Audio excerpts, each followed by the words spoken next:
Je suis d'origine martiniquaise et belge. Et quelque part, j'avais l'impression de ni être belge, ni martiniquaise, ou d'être vraiment totalement déracinée, comme si j'étais rien, comme si je n'appartenais à réellement aucune identité. Mes racines, elles sont par mes pieds. Je les mets un peu comme je veux. D'ailleurs, je marcherais bien à pieds nus. Mais mes racines, c'est là où je me plante, donc à peu près partout. Là où je décide de me planter.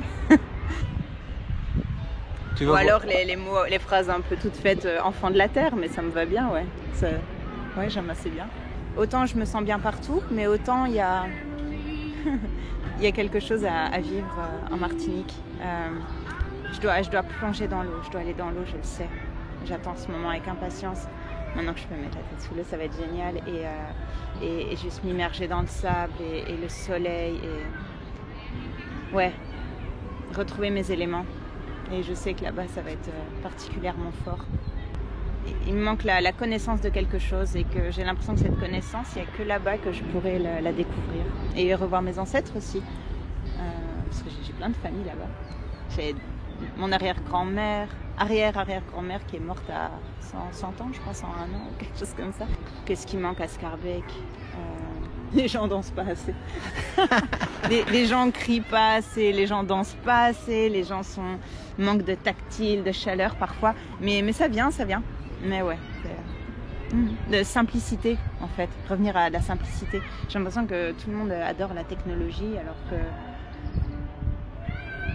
je sais pas, ça nous éloigne. Quelqu'un peut s'extasier pendant 1 heure à voir un chat sur une vidéo, mais quand ils vont voir le chat en vrai, ça va pas leur faire le même effet. Pareil pour une fleur.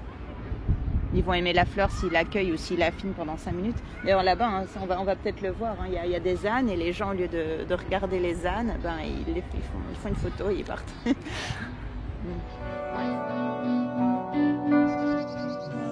Ouais, j'ai donné une colocation, maintenant je me dis seule.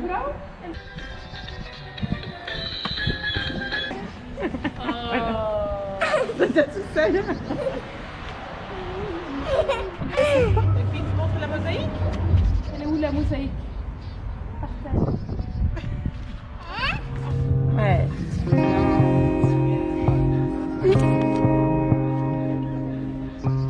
D'un point de vue général, moi, mon but, c'est d'inspirer. Et j'ai compris il n'y a pas longtemps, je crois grâce à cette rencontre, j'ai compris l'impact l'impact du mot inspirer. Quand on inspire, on se met en vie. Et en fait, j'ai compris que c'était ça qui m'animait le plus quand je créais, c'était de rendre les gens vivants, en fait, de leur que eux-mêmes aient cette même inspiration. Comme si je leur insufflais de la vie à l'intérieur d'eux, et que ça les mettait en vie et qu'ils disaient « Ah oui, moi aussi, j'ai envie de faire ça. Moi aussi, je suis inspirée, j'ai envie de faire rentrer cette expérience à l'intérieur de moi. » Et d'un point de vue plus directement au commanditaire, là, je vais vraiment mettre une intention que je ressens être bénéfique pour cette personne à ce moment-là, dans ce moment de sa vie, quand il me commande cette mosaïque. Voilà, c'est des informations que je capte dans l'énergie, pour ceux qui s'y connaissent un peu plus dans l'éther, voilà, et que je retranscris dans l'objet. Et alors, il y a des objets qui auront des mémoires de joie, d'autres d'amour, enfin voilà, je réfléchis pas toujours aux mots exactement, mais ce sont des ressentis, des émotions que je vais inscrire. Et l'idée, c'est que chaque personne qui va passer et qui va donner son intention, enfin, en tout cas qui va s'arrêter et qui va pouvoir prendre conscience de ce qu'il y a sous ses pieds, va pouvoir se baigner aussi dans cette énergie.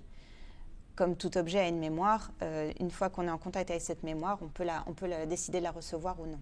Et c'est ce qui se passe avec les pavés. Il y en a qui passent et qui font pas attention, et il y en a qui sont et qui prennent le temps et qui sont qui acceptent ce transfert d'énergie que j'aurais transféré.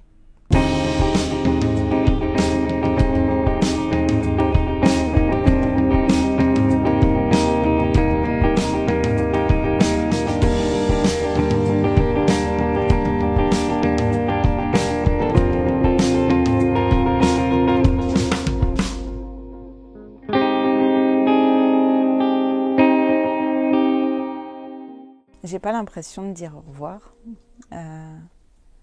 plutôt accepter que ça fasse partie de moi. Et le fait d'accepter, ça passe au second plan. S'il y a quand même des choses que je donne, que je jette. Ouais, je remercie un peu tous ces objets qui ont fait partie de ma vie et continueront avec quelqu'un d'autre. Ça me fait penser à une chanson de Philippe Catherine qui dit « Les objets vivent plus longtemps que les gens ». C'est tellement vrai. J'ai énormément de choses, donc j'arrive quand même à jeter une grande partie, mais des fois des petites choses comme ça où ça réveille tellement de souvenirs. Ouais, c'est parfois compliqué de s'en séparer. Ça, c'était mon baby born, la première poupée que j'ai reçue, et je m'en suis occupée comme si c'était un vrai bébé. Donc je me souviens, je mettais la main comme ça. Et puis comme ça, voilà. Et là, ça me fait quelque chose, j'ai l'impression d'avoir 5 ans. Et voilà, et je m'en occupais. Et j'en prenais soin. Et donc, je ne sais pas si je vais réussir à m'en séparer.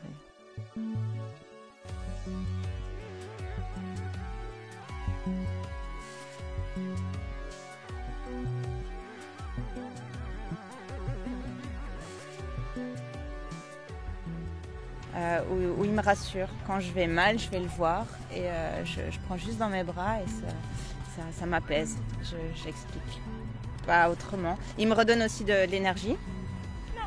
Ouais, on se ressemble pas mal. Il a beaucoup de blessures, j'ai remarqué, et c'est vrai que je me vois bien en lui. Alors ça veut dire que tu as aussi des blessures? Oui, bien sûr, comme tout le monde. D'histoires personnelles avec « Oh oui, j'ai souffert à cause de ça » ou « Je peux pas faire ça à cause de ça ». Mais disons que j'étais très très très compétitrice. Il fallait que je sois la meilleure dans tout pour faire plaisir au papa. Et j'avais une boulimie d'expérience. Et je rentrerai pas dans les détails de la relation que j'avais avec mon papa. Voilà, parce que j'ai envie de le respecter ça. Mais je dirais simplement que ça a été très dur pour moi de me sentir toute ma vie que j'étais pas assez. C'était simplement sa blessure qui projetait sur moi et croire que oui, qu'on sera jamais assez, que ce qu'on fera sera jamais bien, qu'on n'aura jamais notre place. Ça a été... Je ne vais pas rentrer dans les blessures, mais je vais simplement raconter cette sensation qui a été très horrible. Et en même temps, qui a été ma plus grande force, parce que à chaque expérience, j'essayais d'être la meilleure. J'essayais d'être la meilleure et c'était même pas pour écraser les autres, c'était simplement pour me prouver que je pouvais être grande, que je pouvais avoir cette grandeur et que j'étais pas condamnée à être juste pas assez.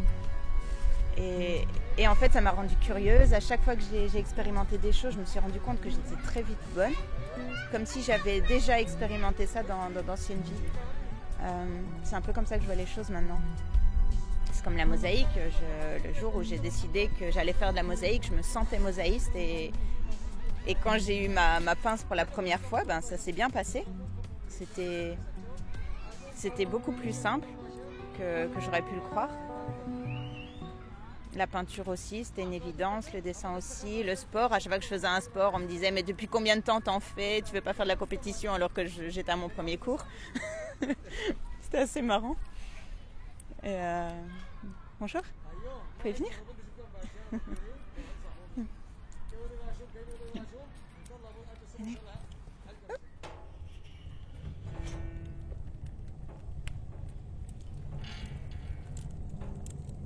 Soit je marche à contre-courant et c'est compliqué parce qu'on se prend tout dans la tête.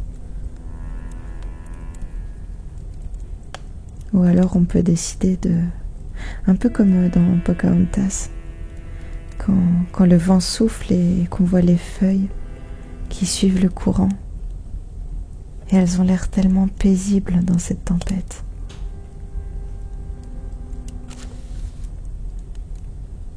Alors que si la feuille essaie de résister, elle serait complètement déstabilisée et son mouvement serait saccadé, son mouvement serait brut. Alors que quand elle lâche prise dans la tempête, elle danse. Ouais, j'ai envie de danser.